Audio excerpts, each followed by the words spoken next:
Hey there mga may love Pisces! Welcome back to the channel and sa ating mga returning viewers, thank you sa inyong walang sawang love and support for me. And hi and hello sa ating mga new viewers. Thank you so much. Ako po si Yan. Welcome. At sa ating mga taga-subaybay, no, na walang tigil talaga, nakaantabay talaga at nagtatambay talaga rito. Maraming salamat po. At yun nga, kung hindi nyo pa meron pa po tayong other channel, link niyan ay nandyan sa ating description box. Kaya kung interesado kayo na tumambay dyan, just click that link para ma-redirect na kayo doon kung saan nag-upload din tayo ng daily collective readings for all signs. And yun nga, tandaan ninyo na wala tayo ditong gender, kaya babae, lalaki, LGBT, lahat welcome, no? Pwede rin pong pagpalit-palitin yung mga roles dahil possible talaga yon because ito ay isang general reading in everybody. You hold your free will, like malaya ninyong i-claim yung mga mensahe at gawin itong guidance or not. Cross-watchers ni Pisces, welcome ka din. May Pisces placement sa kanilang natal or birth chart, welcome din kayo. So let's go ahead and check these messages right here for you, Pisces. Archangel Michael, thank you so much together with the angel guides. Can we get messages right here for Pisces? Happy Saturday, everyone. So let us see what we have here for you, Pisces. Mga mensahe para kay Pisces. Can you please show me? Pisces. Just take only what resonates, guys. Alright?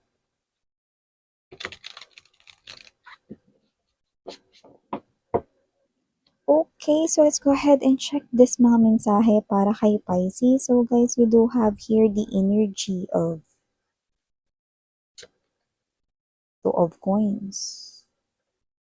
Nandito din, the Moon card energy. Here din, Hangman or the Hangman energy. Five of Wands, Six of Swords, Nine of Cups. We also have here Death energy, Five of Swords, and the Three of Cups energy. Okay. So nakakita tayo ng inuman dito kung hindi kayo ang ihahatid dito sa inyong bahay mga babes, no, kayo ang maghahatid rito sa bahay ng inyong friend dahil meron ako nakikita dito na talagang magpapakalasing, no, dahil meron dito na para siyang problema. So kung hindi kayo yon, malinaw na energy yun ng isa sa mga friend ninyo, no, kaya umpisa pa lang na hoy hoy ha. Kasi ito yung mga energy ng may mga magkikita eh. Kung hindi kayo magkikita this month, possible na kung hindi yan before matapos tong buwan, okay, pwede yan next month, no? Basta may magkikita-kita dito sa araw ng pagkikita, no? Nakikita ko na meron ditong mag-open up, no, ng posibleng problema niya sa work, yung iba problema niya sa love life, no? Yung nakikita natin dito, no? At yun, no, posibleng maging dahilan kung ba't siya uminom dito ng marami, no? As in, walwal talaga siya dito, no? Like, yun yung nakikita ko. At posibleng kayo ang magdala dyan or isa kayo, no, sa mag-uuwi dyan sa kanilang bahay, no, na friend ninyo, no? So, pwede nyo na silang sabihin ngayon, hoy, ngayon pa lang sinasabihan ko na kayo, walang iinom ng sobra. So, nakita ko dito na dahil dyan, no, late na talaga kayo uuwi, no, like super late. Ng iba, hindi naman kayo yung mag-isa lang na maghahatid dyan sa friend nyo na yan. Pwedeng dalawa pa kayo ng isa pa ninyong friend, no? So, don't worry. No? Hindi ko kayo nakikita mag-isa lang dyan. Okay? So, safe na safe pa rin naman kayo makakauwi sa inyong home, no? Basta nakikita ko lang dito na posibleng meron ditong instance na talagang meron na kasi ngayon eh. Meron na siyang pinagdadaan ng problema ngayon.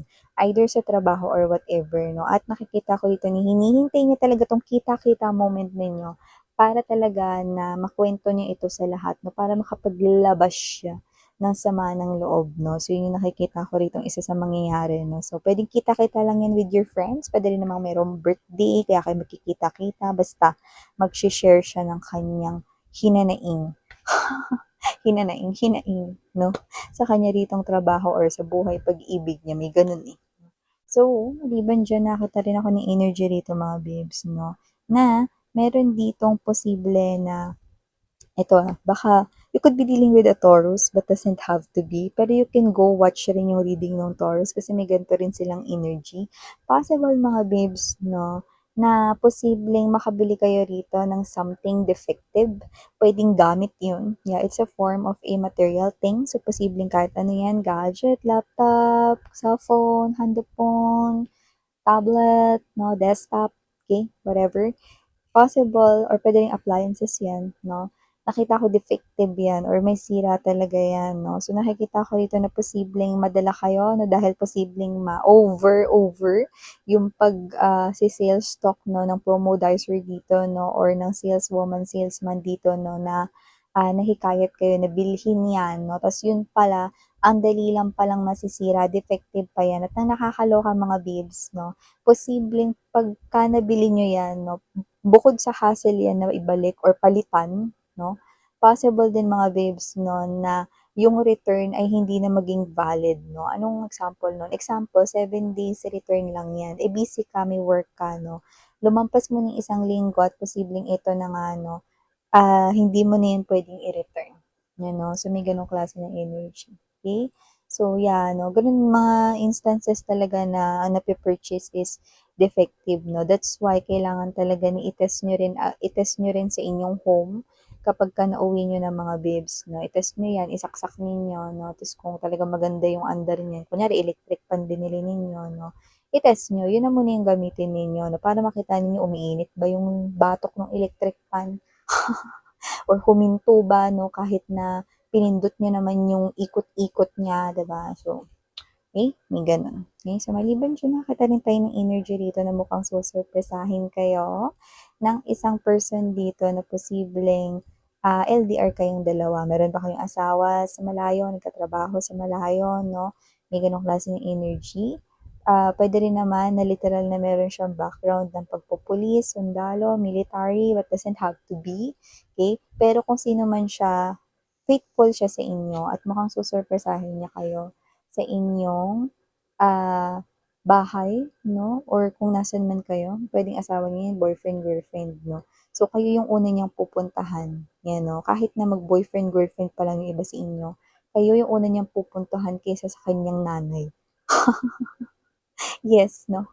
So, nakita ko rito na talagang uunahin niya kayo rito, sobrang miss na miss kayo nitong tao na 'to, yung nakikita ko ngayon dito 'no. So, kahit na hindi pa ito yung hindi pa ngayon yung araw ng kanya ritong pagpunta sa inyo 'no, iniisip niya na yun agad 'no, kasi gusto niya na yun na mangyari na agad, excited na siya doon, 'yan 'no. So, nakita rin ako ng energy rito na yung iba, posible na ang goal ninyo mga babes 'no, ay ang magbawas ng timbang. Pero for some reason nakikita ko na mas dadagdag ang timbang niyo dito 'no, at yung iba may espesyal na okasyon na aatenan or yung iba meron ditong nilu-look forward na susuotin na, may damit na 'no, sa event na 'yan o kung ano man 'yan, pa-event ng kumpanya or kayo mismo yung host diyan, whatever 'no, may chance na hindi 'yan kumasya sa'yo. Or baka ipa-repair mo 'yan, may nakita akong gano'n dito Pisces 'no. Kaya kung sino-sino man yung mga energies dito na possible na, pagtapos na lang siguro 'no. Kasi yung iba nakita ko nakabili na talaga kayo ng damit bago pa ito mangyari 'no. Kasi yung iba nagda-diet depende sa ulam, tama 'di ba? Pagka favorite ninyo yung ulam or masarap yung ulam, paparami kayong kanin, 'di ba? Pero siyempre hinihinay sa rice mga babes 'no, kasi mataas yan sa sugar, 'di ba? Lalo na sa mga nagkakaedad na diyan, yun yun 'no. So maliban diyan, hindi naman talaga yung pinakausapan natin dito 'no, kasi ang pinakausapan natin dito 'no ay ang inyo ritong gain ng weight 'no. So nakita ko rito na possible na dun sa mga nakabili na, possible na pa-repair niyo pa yung damit ninyo. Kasi meron na kayong susuotin, eh, puwedeng bumili na kasi kayo ahead of time 'no. So, nakita ko na posibleng magkaproblema kayo dun. At yung iba naman 'no, is possible na hindi pa nga kayo nakabili mga babes 'no, pero mapapansin ninyo na kayo ay nag-gain ng weight, na parang tumba yung pisngi ko, ayokong maging chubby sa picture, yun, oh. So, may gano'ng klase ng energy 'no, pero okey lang na mga babes na daanin niyo sa mukha, 'di ba? Kung maganda naman talaga kayo, kung confident kayo, gwapo talaga kayo 'no, eh, ano ngayon, 'di ba? So, yan nakikita natin dito. So, maliban diyan nakakita rin ako ng energy dito ng mga babes na posibleng meron ditong energy na baka meron ditong mag-end or mawala sa'yo. Doesn't have to be na yun ay as in, pagka pagkamatay or, death of someone here you love. Hindi, no? Hindi ko actually nakukuha yun. Actually, yung nakikita ko dito is end of something. Pwedeng mag-end rito yung contract mo sa work. Pwedeng mag-end rito yung pinagtatrabahuhan mo. Yan, no? At pwedeng mag-end rito, no, yung negosyo mo, no? Pero nakikita ko that you will establish something na solid, no? New beginning yung nakikita natin dyan, no? So, kung ano man ito, tuloy-tuloy mo lang daw, no? Kasi nakita ko dito ng celebration, okay? Dito sa bagong gagawin mo. So, pwedeng meron kang negosyong i-close kasi may bubuksan kang bago, okay? Or kung wala ka pang naiisip, no, na bagong negosyo, pero may isasara kang negosyo, may bilang ka lang dito, no? This light right here is the stairway to light, no? So, nakikita natin dito na meron ka ring maiisip na panibagong negosyo kung saan magiging permanent mo na yun. Hindi yun maluluma at hindi rin yun, mga babes, no? Mawawala, okay, sa uso. Yan, no? So, ano ba yun? Ano ba yung mga yun? Pwedeng may kinalaman yun sa food, sa catering, no? Pwedeng ganon, no? So, just take only what resonates, no?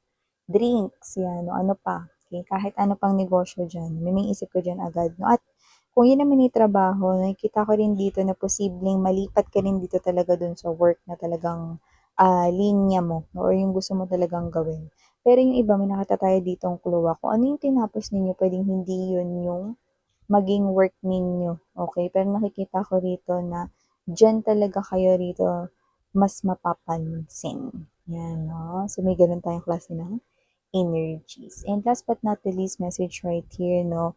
Umiwas kayo dito kasi nakikita ko na meron ditong energy na hindi mo naman siya kilala, no? Pero maaaring magtalo kayong dalawa. Kasi nakikita ko na ipapasok niya rito yung personal niyang problema. Yan, no? So, pwedeng isa yan sa mga katrabaho mo na hindi mo naman kinakausap talaga or hindi naman kayo close, no?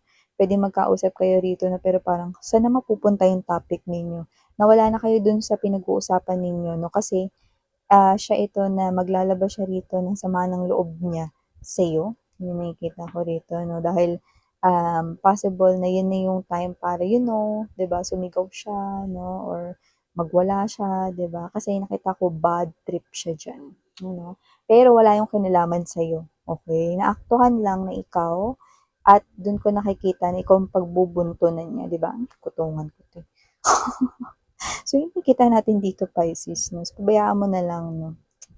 Yan talaga kaya sinasabi na huwag dalhin ang problema sa trabaho or kahit saan. Yan, no? So, ito ang inyong Yana Onni, Sarang Heal of Light Pisces.